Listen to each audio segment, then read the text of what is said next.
What's going on, everybody? Welcome back to the channel.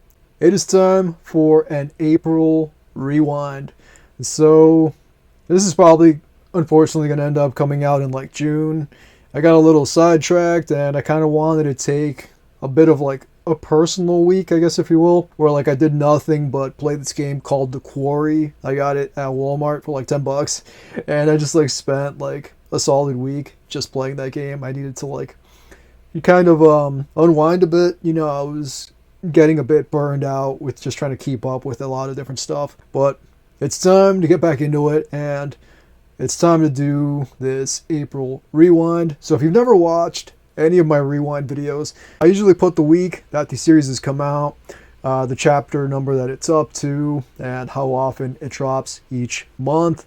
So this will be the fourth rewind that I ever do on this channel. I like doing these because I feel like it's a great way of kind of keeping up, you know, where I'm at and what I've, you know, been essentially reading. So if you want to keep up with any of the older ones, I have pretty much, I'm going to keep a playlist of all of my rewinds for the whole year. And you know, that way you can kind of see too, like, you know, what I've been reading, in case anybody wants to, you know, also keep up with those series, or if you've read any of the series that I've read in the past. You know, it's a great way to kind of talk about the different stuff that, you know, we're all reading and whatnot. And it's kind of the whole point of this channel, right, is to talk about manga, to spread these different series around. And, you know, we're all here for the same purpose, and that is to consume these wild series that we've been fortunate enough, you know, to have translated into English. So yeah, let's do it. Let's kick off with some digital manga.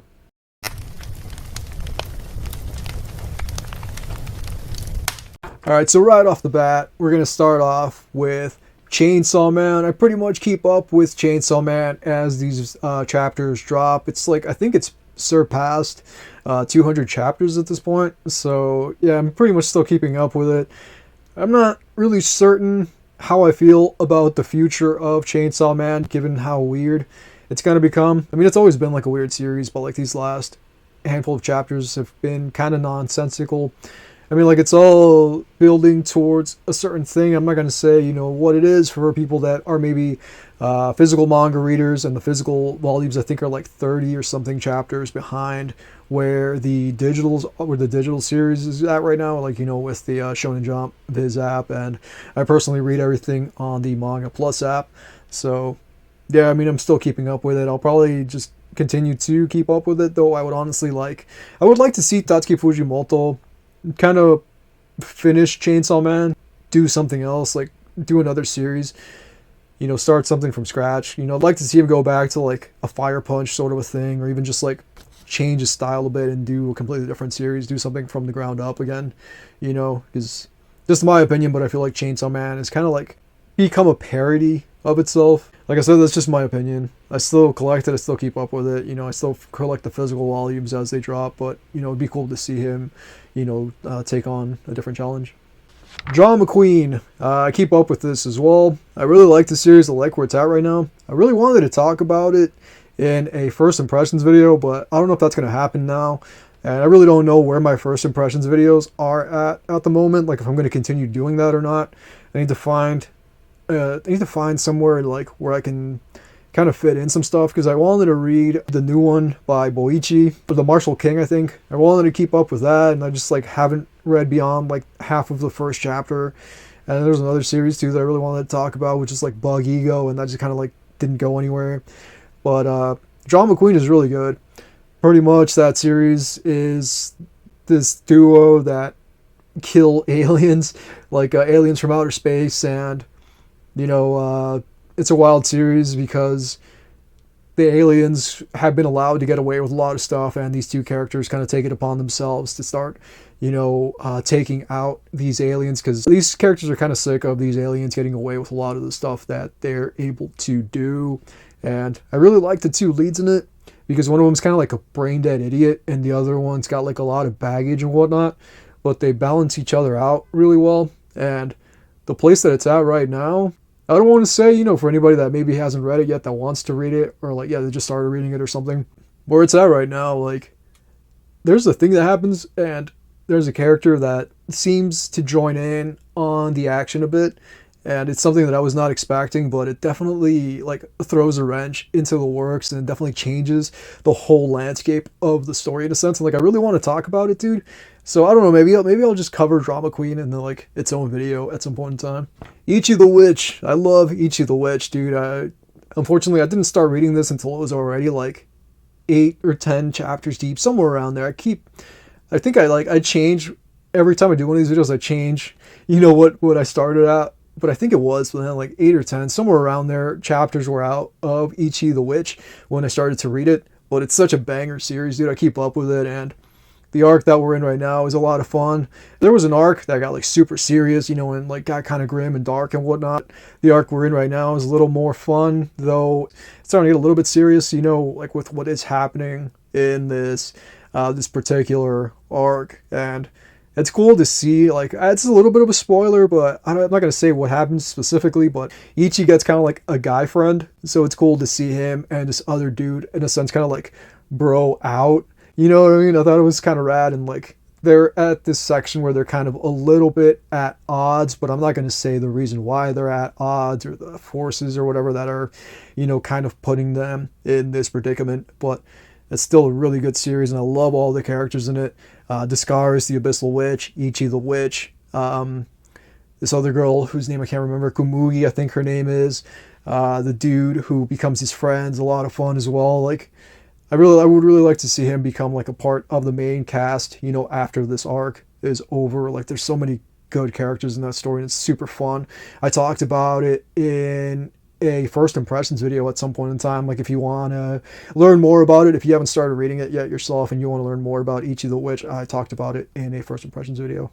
Danto Dan. This is almost at 200 chapters. I cannot wait to see, I don't know if like he's going to do, I don't know if Yuki Nobutatsu is going to do anything special for the 200th chapter of Danto Dan, or have that chapter be like a special chapter or something. But it's getting super close. I still keep up with it. I've been keeping up with it for a really long time. It's such a great series, dude. I don't know where it's at in the physicals. I don't know if it's like, I think it might be almost like halfway through. I think the physicals are at where there is a certain war going on. I think that's where the physical releases of the series are. I'm not going to elaborate, what the war is or who's in this war, the characters or whatever. But I'm pretty sure that's what the physicals are, because like I'd skimmed through the last physical just because I was like curious as to like how far behind where it's actually at. And it seems like it's pretty far back. Yeah, I love Danto Dan. I can't wait for the second season of the anime. I kind of didn't really watch the anime, until a little bit later, just because like I really don't watch a lot of anime, and I just kind of watched it to support, because I love Danto Dan. It's one of my favorite series. And so yeah, I'm excited for season 2, because season 2 is one of the best arcs in the whole series. And if you thought that the silky what is it, acrobatic silky or whatever her name is, if you thought that was sad dude, if you thought that was sad, just wait for this arc. I'm not going to say anything other than that, but just wait.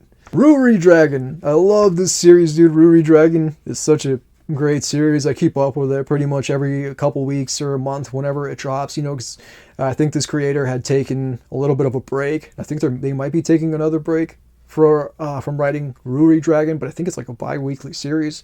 I think this next chapter is probably going to be like a month out, but the solid series. It's pretty much like a slice of life with this girl who is like part dragon, but as it goes on, she keeps like gaining more and more dragon abilities, but it does it in a way where like it's not fast paced, it's super laid back. And as she gains these dragon abilities, like it does it like in a way where it's easy to digest, and it's easy to digest for the character and whatnot, because she is kind of like a laid-back character in a sense. Before everything happens, she really wasn't like a super popular person. I think she was kind of reserved, and then once the dragon thing kicks in, she becomes like extremely popular. Everybody wants to know who she is and what her whole deal is, because of the fact that she has dragon powers, and there's people that are like kind of iffy about her and kind of weirded out by her. And there are questions that I personally have, like how does the government feel about this? You know what I mean? Like, how does the Japanese government feel about this girl just like having dragon powers and whatnot? And you know, it's kind of funny because like there are other dragons that exist in this world, but they kind of exist isolated in a sense from humanity. I think there might be a pact in this world where like dragons kind of like keep to themselves and don't really interact with people too much. But yeah, it's definitely a super fun series, and it's not like serious for the most part. It's pretty like fun, and it kind of, you know, plays off, you know, like the dragon thing a bit. It's not, you know, it doesn't, I don't want to say that it, yeah, it doesn't take itself like super duper seriously, but maybe later on down the line, once Rury has enough dragon stuff going on, she might fight crime or something. I don't know, dude. I'm assuming, I'm guessing, but who knows? Maybe it'll just stay, you know, like kind of like a slice of life thing the whole way through. But I guess we'll see. All right, Wild Strawberry. This is approaching its climax. This is a kind of, I want to say, convoluted read. I've enjoyed it the whole way through. I read the series when it dropped. Like, I've been pretty much keeping up with it since chapter 1 dropped like 2 years ago, I think. I think it dropped in 2023, the first chapter of Wild Strawberry. So I've been keeping up with it this whole time. It's lasted 40-something chapters, you know, which I applaud, because there's a lot of series that don't even make it to like 20. Some of them make it to like 18 chapters, and then that's it. Others make it to like 20-something chapters, and that's it. Others made it to like 30, 32, and then they got the axe. But at least Wild Strawberry got to tell, you know, pretty long story.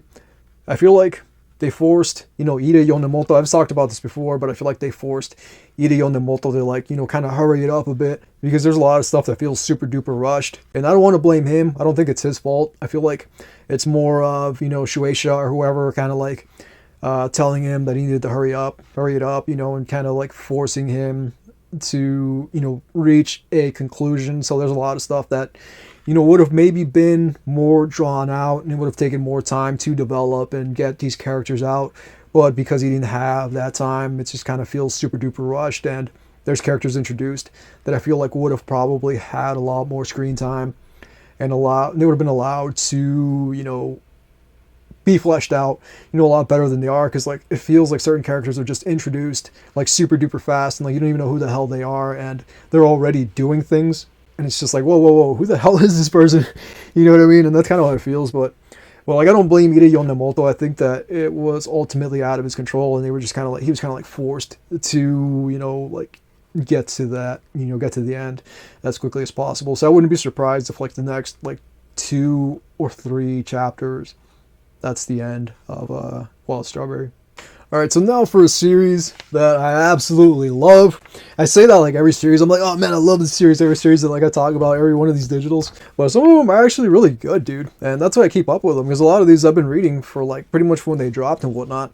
But up next, we got Mad. And yeah, dude, I love Mad. I think Mad is one of the strongest series that I'm reading. And I hate to keep, you know, just bringing up Fire Punch every time. But I swear it feels so much like Fire Punch, though it's not as insane as Fire Punch is, but it is up there, and it's such a great series. I feel like it's really well written. Like, you care about these characters, and there's a certain chapter that was, like, say, like 5 or 6, maybe a little bit more chapters back, where a thing happens with our lead and his sister, and it is one of the wildest things that I've seen happen yet in this series.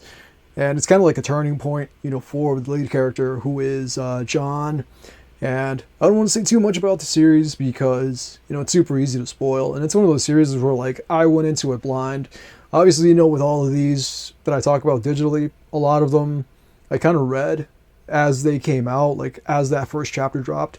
I read them, so, like, it was for me, in a sense, going in blind, because, like, everybody else was also going in blind. We didn't know what these series were about, you know, because they hadn't existed yet. Like, you know, there wasn't something where it was like, there was already like, you know, a whole community behind it. Like, these were being released, you know, simultaneously as they were coming out, you know, in Japan. And so, yeah, Mad is a series that I've had a phenomenal time with. I can't wait to see where it's going to go in the future. Just such a banger series, dude. Really well done. We're being introduced constantly to, like, new characters, and they're all absolutely insane. So, like, yeah, I'm super excited to see where the hell this is going to go in the future. All right, so we're going to close out the digital part of this video with Nightlight Hounds, and I think this is another series that is an absolute banger. This isn't that deep yet. I think it's like 13, 14, maybe 15 chapters so far, but it's been strong. Every chapter that drops of Nightlight Hounds has been an absolute banger.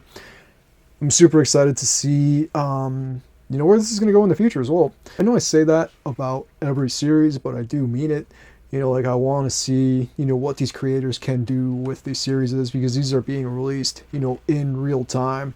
And so we're seeing these developments, as they happen. And with Nightlight Hounds, I feel like it's got the potential to become like a really big series. And, we're starting at the ground, at the ground point with this character, and we're getting to watch this character evolve and grow and whatnot. And even, from chapter 1 to where he's at now, he's picked up like different ways of developing himself as a character and growing and whatnot. It's been pretty rad to be along for that journey, and I talked about this in one of my rewind videos a while ago.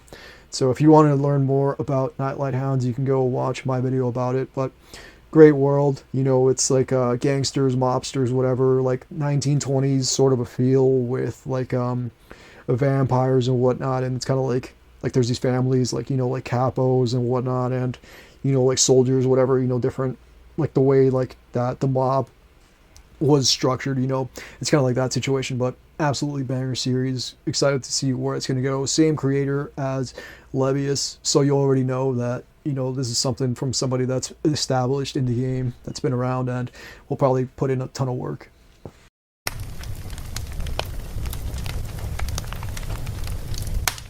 Alright, so first up for the physicals, we've got Versus Volume 2. This was a 5 out of 5. This is such a banger of a follow-up volume. Volume 1, there's like a lot going on in Volume 1 because you're introduced to like a mountain of characters. And then in Volume 2, they put those characters to use. And I really liked that they did that, with this series. And I have Volume 3 on the shelf, so I'll probably be reading that in June, just because like I already have something else that I'm going to be starting that I'm not going to say too much about because I want it to be a surprise for my May rewind. Yeah, such a great series, dude. Versus, I've talked about this. I talked about this in one of my rewinds. Also talked about it in a currently reading video, I think last year, if I'm not mistaken. Or was it this year? No, I think it was this year. Yeah, I talked about this in one of my currently reading videos.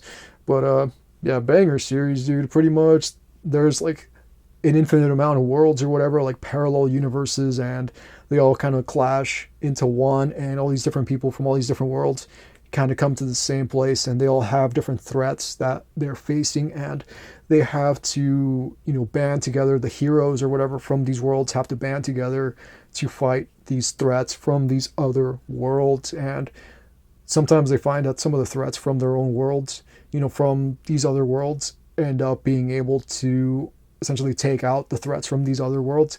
And it's pretty wild. It's a great series, like tons of characters, but they get put to use in the second volume. Like, yeah, the second volume really does a phenomenal job of bringing everything. I want to say, I don't know if I want to say full circle, but definitely starting to put use to a lot of these people. So it's not like there's just like a million characters, you know what I mean? They're starting to actually, show the benefit that they have. And yeah, it's been such a wild ride. And this volume was phenomenal, dude. Yeah, I don't want to say anything about it because I don't want to spoil it, but yeah, this is a 5 out of 5 for a reason. After God, Volume 3. This was a 4.5 out of 5. This is another series that's just absolutely incredible. It kind of reminds me of like JJK. The way this series like just keeps ramping up the things that happen. I actually have Volume 4 on the shelf of this, but the way that this series just keeps ramping up, and this is also I think in my my same currently reading video that I've done. But yeah, the way the series is like just keeps like ramping up the insanity is absolutely wild. You know what I mean? Like the stuff that happens in this volume is stuff that would happen in like a volume 8 or 9 or something of another series, where it's like something where like it builds up gradually over time. And in this series, it just kind of like happens right off the bat. Things just go haywire right away, and it just feels like it goes non-stop 100 miles an hour, and into a brick wall. You know what I mean? It's such a wild series, and getting to consume this has been an absolute joy. I try to read these as soon as they come out, but unfortunately, I'm probably not going to read volume 4 of this until June, because like I got something else that I'm reading, as I said before. But yeah, dude, such an incredible read. Next up, we got Tank Chair Volume 3. This was a 5 out of 5 volume for me. That's wild, you know, because the first volume of this series was like super nonsensical, super goofy, and then volume 2, I'd say, was like a lot stronger, and like, you know, it focused on the other two characters. Like there's these two characters right here, like this brother and sister, and then there's like another duo that's a brother and sister, and volume 2 kind of focused on them, and volume 3 focuses on these two characters again. But this whole volume, all of volume 3, is one like gigantic fight. Like the whole volume is seriously one single fight, but it was so expertly done, dude, that it's just like, you know, chef's kiss, bravo, you know, sort of a thing. And dude, yeah, I absolutely loved this volume. Definitely like versus volume 2, volume 3 of Tank Chair, 100% earned its 5-star for me, because it was masterfully created, you know, for a series that is called Tank Chair. You know what I mean? Like, you think it's just gonna be super goofy, but dude, yeah, like I feel like this creator here, Manabu Yashiro, really went above and beyond with this arc. And there's like a time jump near the end of it, but I'm not gonna spoil it, you know, for anybody that, you know, wants to check this out for themselves. But dude, yeah, absolutely wonderful storytelling with this third volume. All right, so next up we've got Sarapim 666133336 Wings, and this is a collaboration between two legendary creators. We've got Mamoru Oshii and Satoshi Kon. I love Satoshi Kon's work, like Perfect Blue. This is a great film. And I love Paranoia Agent. Like, I used to watch the anime for Paranoia Agent on Adult Swim forever ago. This is a series that unfortunately had conflict, in that Satoshi Kon and Mamoru Oshii had, you know, butted heads during the creation of the series. Initially, Satoshi Kon, I think, was just like supposed to draw it, and that was kind of it. But over time, like, he wanted to like have more of an input, and his input kept changing the way the story was flowing, and it got to the point where these two creators were butting heads so much that they just could not continue the series, and ended up abandoning it. So like half of this isn't even the series. Like, I think, yeah, like the last I don't even know, like 30 pages, 20 something pages maybe, is just kind of like background, you know, and unfortunately it was never finished. So this is an incomplete series, and it just kind of cliffhangers, you know, like at a point where like it feels like it's gonna get really good, because the whole thing is good, you know, like it's a solid read. It's kind of like there's this infection in this world where, you know, you get like angels wings or whatever, and you die like a really horrible death. And there's like religious groups or whatever that are like kind of psycho religious groups that kind of like cultish, I guess, if you will, religious groups that collect people that have this Sarapim sort of disease. And this girl, there's something special about her. Her past is tied up with Sarapim, and I think her name is Sarah, if I'm not mistaken, in the series.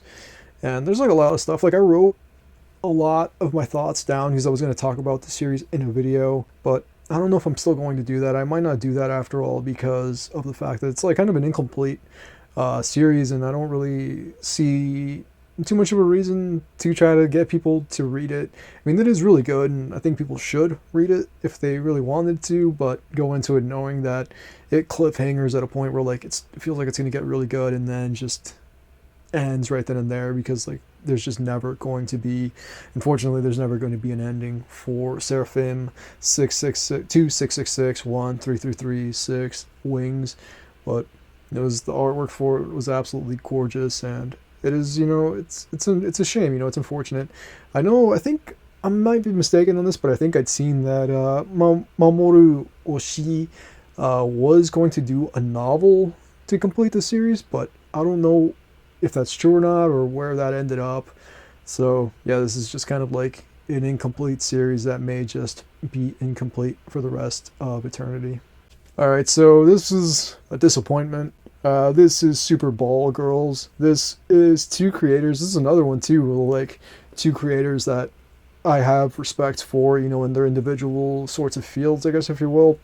Like, Muneyuki Kaneshiro, I think, is a solid writer. Like, he wrote Jagan, which is one of my favorite manga series. He also writes Blue Lock, and then we got Akira Hiramoto, who, you know, did Prison School, and he did Raw Hero, and he's doing Futari Switch. But I gave this a 3.5 out of 5. I was going to give it like a 3, but I wanted to be a little bit generous because I actually like both of these creators. But at the same time, like, given that it is Muneyuki Kaneshiro who has a phenomenal, you know, ability to create series and to write really well done series, it was super disappointing to see him do this, because this feels so basic, so average, that I feel like it's one of those series that just like some random creator whose whole career is just doing slop, because that's what this felt like to me. This felt like just slop, and it kind of sucks to see two creators that, like, I'd say, like, I hold them in a pretty respectable regard, you know, like Muneyuki Kaneshiro for his writing, and Akira Hiramoto for just doing like the most over the top insane stuff. And his artwork, you know, I think was for the most part the saving grace of this, because the writing was terrible, and it does suck that, you know, a creator that is somebody that has the ability to write really good stories would do slop like this, you know what I mean? Like, it's super disappointing. I don't know, man, like, I'm on the fence. Like, I do have volume 2 in a cart or whatever, and I might continue it because I kind of did like, I don't want to say liked, but I was intrigued, I guess, by the ending of this, and it might go a certain way.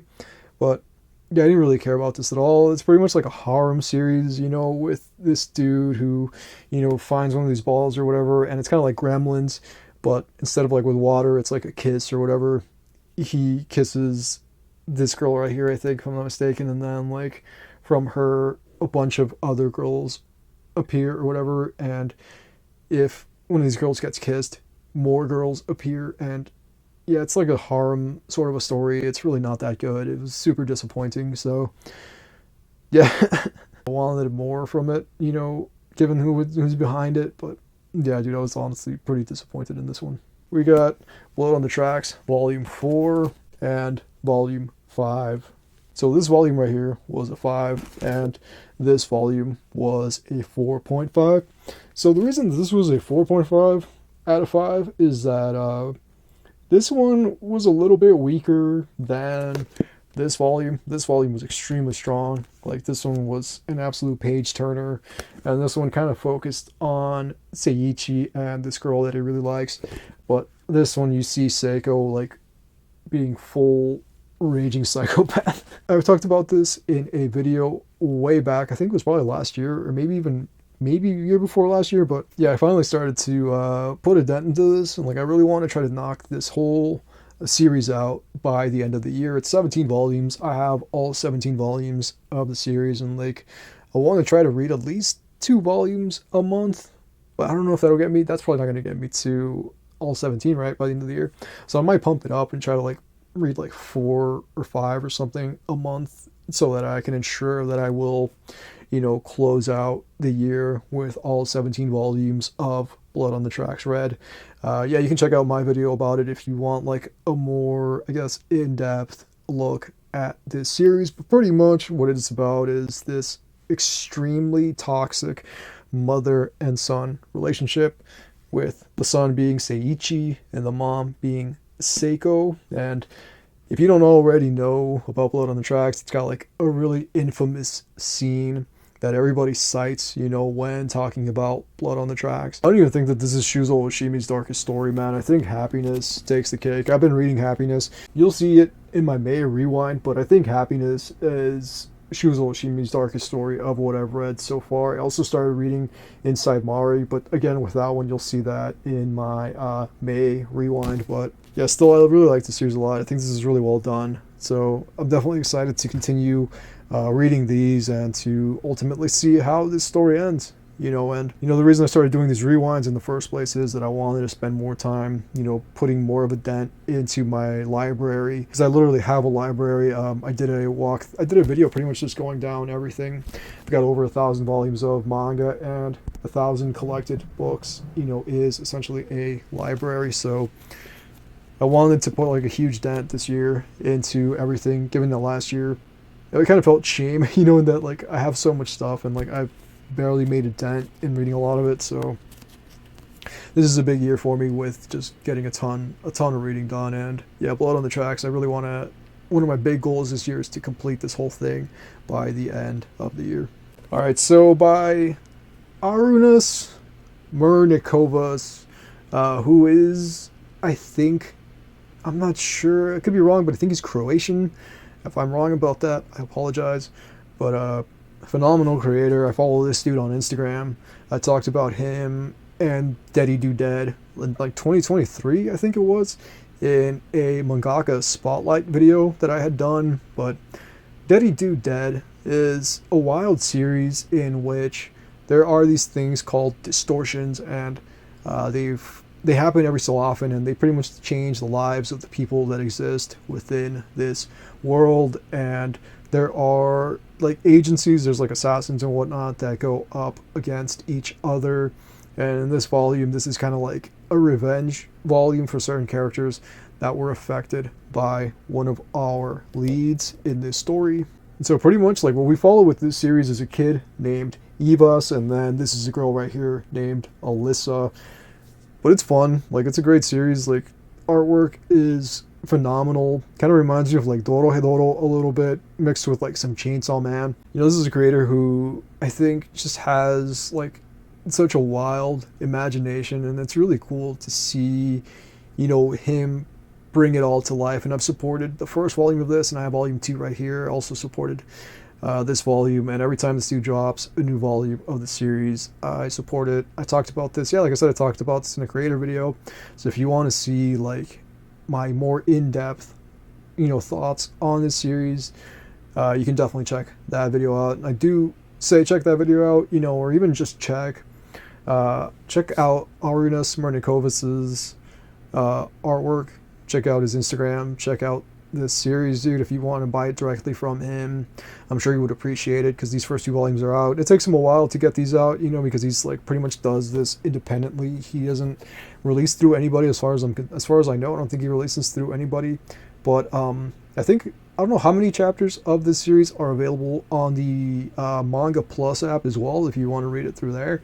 But I definitely highly recommend it, because the artwork is wild. His ability to, kind of bring to life this super wild world, and the characters and the action and whatnot. And yeah, it's parts of it feel like a Salvador Dali painting, you know what I mean? Like, because of how just out of this world some of it can get. But yeah, totally highly recommend it if you like action, violence, a little bit of violence, gore and whatnot. Just absolutely wild characters, and they're all a lot of fun. So yeah, definitely really well drawn and whatnot. Definitely highly recommend checking out Daddy Do Dead. So next up we got Dead Rock. This is the same dude who did Eden's Zero and Fairy Tale. And yeah, I wasn't really sure what the hell I was getting myself into with Dead Rock. This was a 4.5 out of 5, so as you can tell, I really enjoyed this. I was not expecting this series to do the things that it did. It kind of detracted a little bit of a point from this, because the Demon Lord or whatever, because this is a story about like a Demon Lord or a school for demons, and he's got like a bunch of girls crawling around him, and it felt super dated with this guy sitting on a throne and there's women crawling all over him. It's not really something that I feel like creators should be doing in this year, in 2025. It just feels a bit sexist, I guess, if you will. But this story does kind of do that, and I kind of took a point away from it because of that. Would have maybe given it 5 stars, because it kind of reminds me of like God of War a bit. I think that's like the best thing that I can think of to describe this, where like this kid goes to this academy not to learn magic or to, you know, become like a demon lord or whatever. He goes there because he wants to take out the demon lord, and he starts taking out the teachers. Literally starts just killing teachers and whatnot, and it's wild, dude. Definitely not the demon school story that I thought it was going to be. But yeah, I thought this was going to be like another, you know, demon school story or something, and it totally did not become that. This is just like straight up God of War. This is like the God of War version of like demon school stories, and I absolutely loved it. This so far, this first volume was a ton of fun, so I'm really excited to see what the hell is going to happen with the second volume, and yeah, excited to see more carnage, more killing of these demon school, you know, I guess teachers or whatever that are like monsters and whatnot, and may have had a part in this kid's past with, you know, I don't want to say too much about it, given that, you know, it's easy to spoil certain things, and this is only the first volume, but I'm definitely excited to see what the hell's going to happen with volume 2 of the series. Alright, so next up we got Black Lagoon. This is now in what is essentially my favorite arc of Black Lagoon, and that is the Roberta's blood trail part of this series. Roberta is probably my favorite Black Lagoon character ever.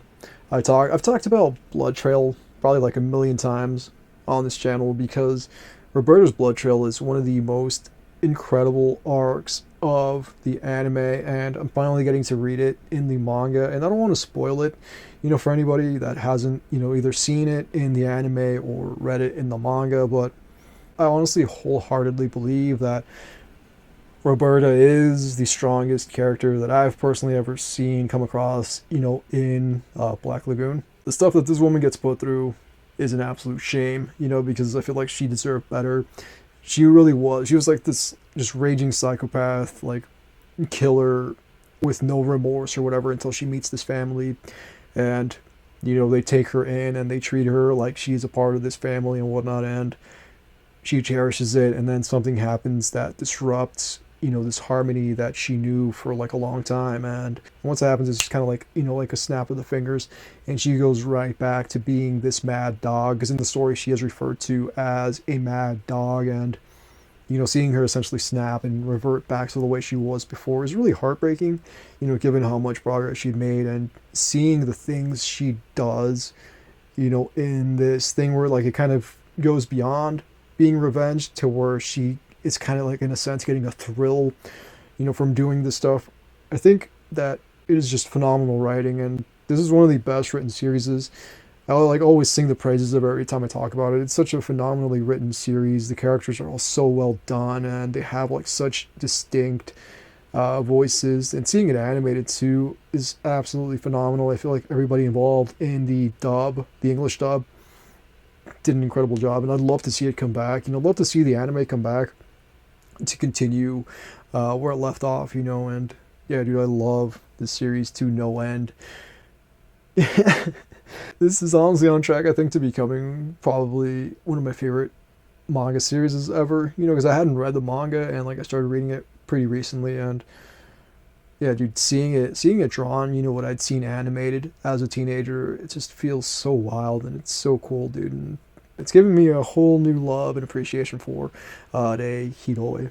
Alright, so the last one that we're going to be talking about for this video is Shiver by Junji Ito. This was a 4.5 out of 5 for me. This is a banger. Great collection. You know, there's a lot of stuff in here that I really enjoyed, and I don't want to like talk too much about it here because I don't want to spoil too much about it, but this is something that I'm reading for a gigantic Junji Ito video that I am going to record possibly next year. But I'm like almost halfway through my Ito collection, and like I have everything that is available in English, or at least most of what's available in English, because there's some stuff that he'd done that was published a long time ago. There was like these paperbacks or whatever that like I don't own, but I have a lot of his stuff, and a lot of the stories in this collection were wild. Like some of these were super duper insane, dude, and yeah, this was a great read. I don't think this is the one, I can't remember if this is the one that has Tomie in it, because one of these had like a Tomie chapter from the collection. I can't remember if this was this one or if it was another one. And I think it might have been this one, and that's why I removed the star, like half of a star from it, or it might have been a different one. I can't remember.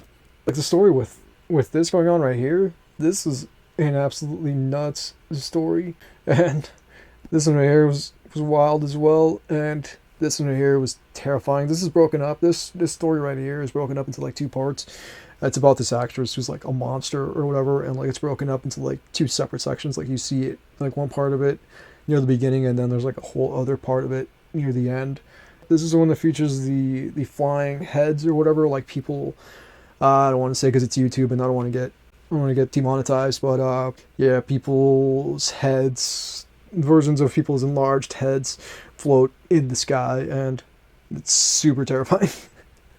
I just read Frankenstein as well, and that one was super wild, and there's like a collection of stories after Frankenstein, but I'll be talking more about that one in my May Rewind. Yeah, this is a great collection, dude. The more I think about it, like I'm like remembering the collections in this, and the more I think about it, like the more wild it gets. And this one was wild too, right here with the brother who like just like can't stop, consuming grease. And it's funny that I mentioned that because like I also watched the movie in April called The Greasy Strangler.